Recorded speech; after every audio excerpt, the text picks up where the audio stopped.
After reading the memoirs entitled From Manassas to Appomattox by the Army of Northern Virginia's 1st Corps Commander James Longstreet, the former surgeon to Stonewall Jackson, Hunter McGuire, concluded, "If Longstreet says so, it is most likely not true." Welcome everyone to Have History Will Travel. I am your host, the Wilder Historian, and this video will be diving into the second day at Gettysburg in honor of the anniversary of that battle this week, and more specifically, Longstreet's actions on July 2nd. This week will be filled with videos about the great battle, so stay tuned to the channel for the animated battle map on Wednesday and a Pickett's Charge special on Friday. Longstreet gained immense criticism after the war because of his political affiliations and comments about some of the war's Southern leaders. However, the attack on the Union left at Gettysburg remains one of the biggest controversies of the war, and much of the blame falls on Longstreet. Is that criticism warranted? Should we look upon the 1st Corps commander as a sympathetic figure or a deceptive one? For this video, the title and much of the information comes from the 1993 collection of essays edited by historian Gary Gallagher entitled The Second Day at Gettysburg. This particular essay, written by Robert K. Crick, I highly recommend this essay and the book at large. It will make you reconsider events and highlights commanders that little credit is given to during the battle. Kirk makes no qualms about it. James Longstreet did not care for his superior commander, Robert E. Lee.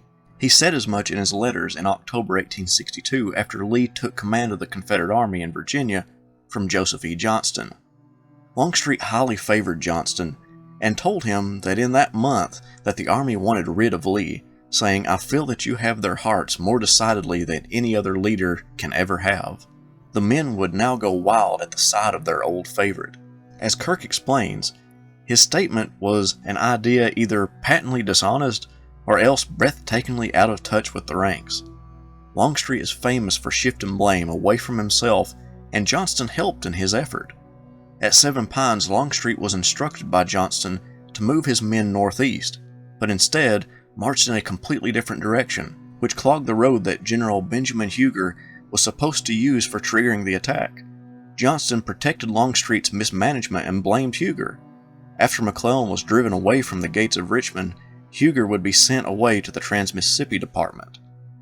Longstreet was not a standout military man before the war or during its early stages.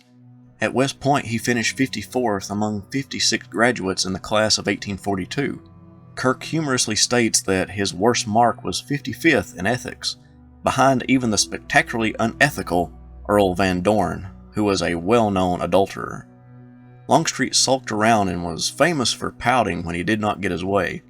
A member of his staff wrote, "On some days Longstreet is very sociable and agreeable. Then again, for a few days he will confine himself mostly to his room or tent without having much to say to anyone, and is as grim as you please." He would act like that especially when something has not gone to suit him. When anything has gone wrong, he does not say much, but merely looks grim.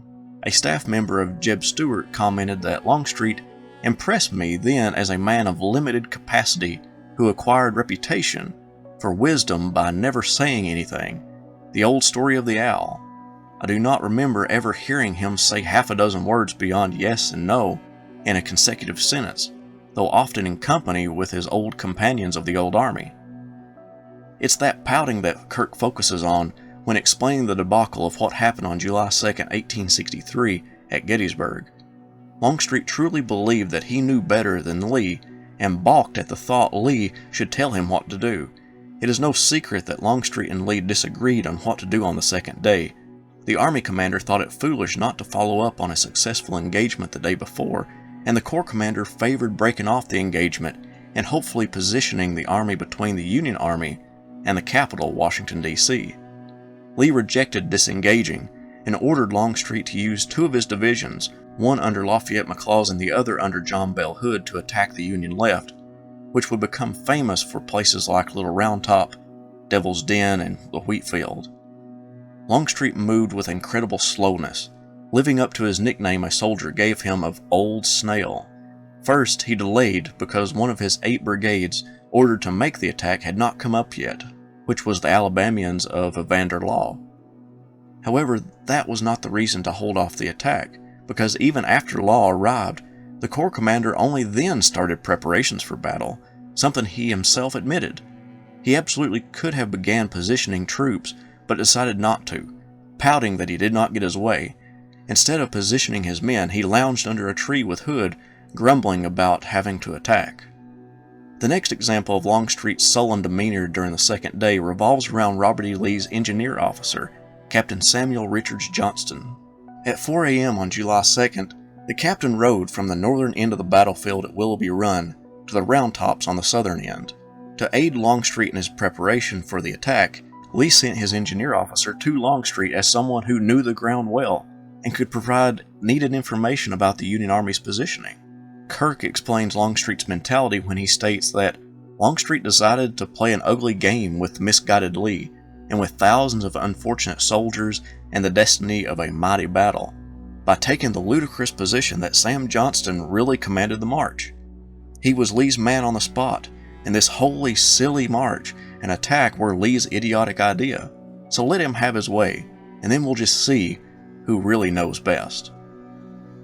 On the approach to the jumping off point, instead of moving his men around a knoll that would have concealed their movements like E. Porter Alexander's artillery had done, Longstreet had his men march to the top of the knoll, exposing his position. Alexander noted that the two divisions of infantry marched 4 miles to get less than 1. Longstreet offered no guiding orders, and the infantry clumsily found the location after retracing their steps. Why was Lee not with Longstreet or ordering the movement himself if the Corps commander was not doing what he thought best? This is because of the circumstances surrounding the Army and how Lee thought about Corps commanders. After the death of Jackson, Lee reorganized his army and increased his 2-corps army to 3. That means he had 2 brand new Corps commanders in A.P. Hill and Richard S. Ewell. After the first day had been questionable for his new commanders, he opted to stay with them to ensure they did as he needed, leaving Longstreet with more independence, because of him being a veteran Corps commander. He had done something very similar 2 months before at Chancellorsville. He sent the veteran Jackson on a movement to the enemy's flanks while Lee himself stayed with the stationary, less experienced officers. When Stonewall approached the flank, seeing that the tactical situation had changed, he altered his plans. Lee expected Corps commanders to take charge in that kind of situation if a better option was presented. However, Longstreet was not the commander that Jackson was, and this can be seen in his communication with Hood, which you can hear in length in my Hood Explains Gettysburg video. Hood repeatedly asked Longstreet if he could move his men to the south and attack the Yankees from the flank and rear. Longstreet denied it, saying that it was not General Lee's orders. Lee, on the other hand, expected his veteran Corps commander to change tactics if necessary. Jackson had done that very thing on multiple occasions, but Longstreet persisted that the plan was to attack up the Emmitsburg Road and not move to the flank, mischaracterizing Lee's battle plan. Kirk asserts that this was simply Longstreet pouting and being his sullen self because he did not get his way. Judging from his record with Lee, that seems to be the situation. McLaws fumed at Longstreet's behavior as he wrote to his wife that General Longstreet is to blame for not reconnoitering the ground and for persisting in ordering the assault when his errors were discovered. During the engagement, he was very excited, giving contrary orders to everyone and exceedingly overbearing. I consider him a humbug, a man of small capacity, very obstinate, not chivalrous, exceedingly conceited, and totally selfish, which echoes Kirk's argument. What do you think? Was Longstreet a pouting child on July 2nd, 1863? It definitely seems so.